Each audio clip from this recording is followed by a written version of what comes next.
এমনই খা খা। বৌমা, তোমার ননদের প্লেটে ওই লেগ পিসটা তুলে দাও। আমার লেগ পিস তো আর এক পিসই আছে, আপনার দাদু ভাইয়ের জন্য রেখে দিচ্ছি। দাও, তোমার ছেলের আজকে বুকের পাশ খাওয়ায় না, আমি লেগ পিস ছাড়া খাতে পারি না। নে না পা, দাও।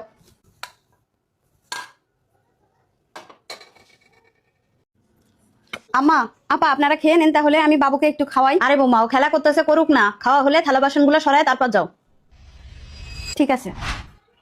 আব্বু, আম্মু তোমার জন্য খাবার। দেখছো, খেলতে খেলতে ছেলেটা আমার ঘুমাই গেছে না খেয়ে। হ্যালো, বলছি তুমি কি তোমার কাছে আমাদের নিয়ে যাবা?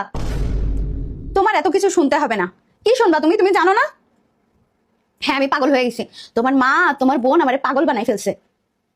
তুমি চাকরি করো দূরে, এখানে তুমি জানো না তোমার মা আর বোন কেমন? 12 মাসের মধ্যে 8 মাস তোমার বোন এইখানে পড়ে থাকে। তার ননদের জ্বালা সে সহ্য করতে পারে না, শাশুড়ির যন্ত্রণা সহ্য করতে না পারে এখানে এসে থাকে, আর আমারে যন্ত্রণা দেয়।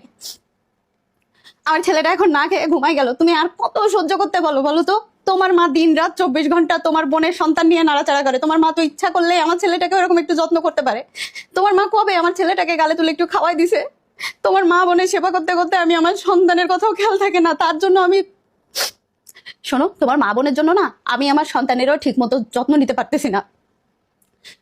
আমি আর কিছু শুনতে চাই না, আমি আর কোনো কিছু জানতে চাই না। তুমি নিয়ে যাবা কিনা বলো।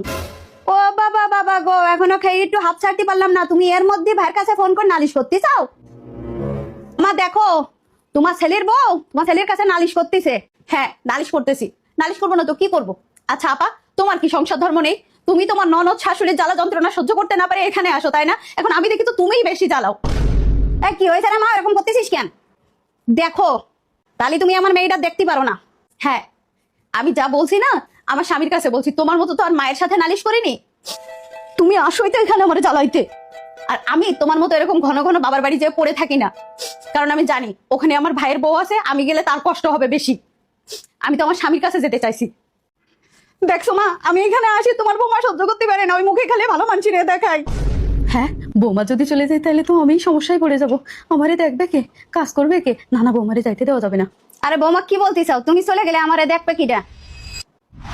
আমি চলে গেলে তো আপনার কোনো সমস্যা হবে না, আপনার মেয়ে রয়েছেন আপনারা দেখার জন্য।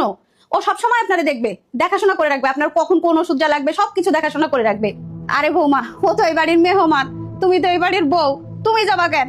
গেলে ও চলে যাবে। মা, কি বলতে চাও এসব? এই চুপ কর। শাশুড়ি আর ননদের সাথে বনাবনি করে থাকতে পারে না, আর এখানে এসে ভাই ভাবির সাথে ঝগড়া করে। তোরে আমার আরো আগে শাসন করা উচিত ছিল, তোরে এখানে আশ্রয় দেওয়াই উচিত হয়নি। শাশুড়ি ননদের সাথে যদি ঠিকভাবে একটু মিলে ঝুলে থাকতে পারতিস তাহলে আর বাপের বাড়ি এসে পড়ে থাকা লাগে না। শোন, একদম নাকে কান্না কানবি না, শ্বশুর বাড়ি যা, যে ভালো মতো সংসার কর।